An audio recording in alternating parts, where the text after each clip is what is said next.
अब बीजेपी कह रही है कि अगर अब सुप्रीम कोर्ट के फैसले के खिलाफ अगर सड़कों पर ऐसे विरोध में नारेबाजी होगी तो फिर बचेगा क्या?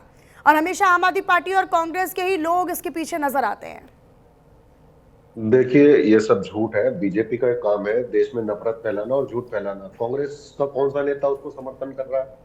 दूसरी बात, अगर कोई नारे लगा रहा है तो उस पर कार्रवाई होनी चाहिए। और हमारे देश के प्रधानमंत्री जो कि नॉन कांग्रेस बायोलॉजिकल नेता है। उदित राज कांग्रेस नेता आप उदित राज ये कह रहे हैं कि ये नाराजगी जताने का महज एक तरीका है। ठीक है, ठीक है तो उमर ठीक है। शर्जील के साथ अन्याय हुआ है, क्यों? क्योंकि वो मुसलमान है, बस उन्होंने ये कहा है। ठीक है। आप ही के पार्टी के नेता ठीक हैं है। सर। हाँ, ठीक है। तो अगर कोई कार्रवाई हुई है तो कार्रवाई होनी चाहिए। हमने कार्रवाई थोड़ी रोक देंगे। अब सुप्रीम हाँ। कोर्ट ने बेल डिनाई कर दी तो हम क्या इसमें करेंगे?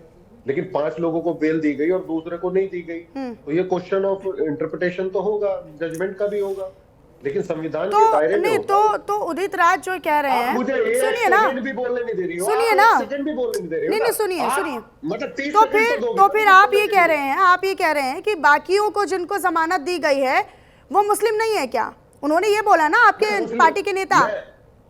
मनीषा जी, मैं मुस्लिम हिंदू की बात नहीं कर रहा हूँ, मैं लॉ हाँ की बात कर रहा हूँ। लॉ क्या कह रहा है, क्या देश में हो रहा है। अगर कोई हाँ, नारे ठीक है, लगा रहा चलिए है बोलिए तो बोलिए। प्रधान, हाँ, कोई गलत नारे लगा रहा है तो दिल्ली पुलिस चूड़ियां पहन के बैठी है, गृह मंत्री के अधीन है।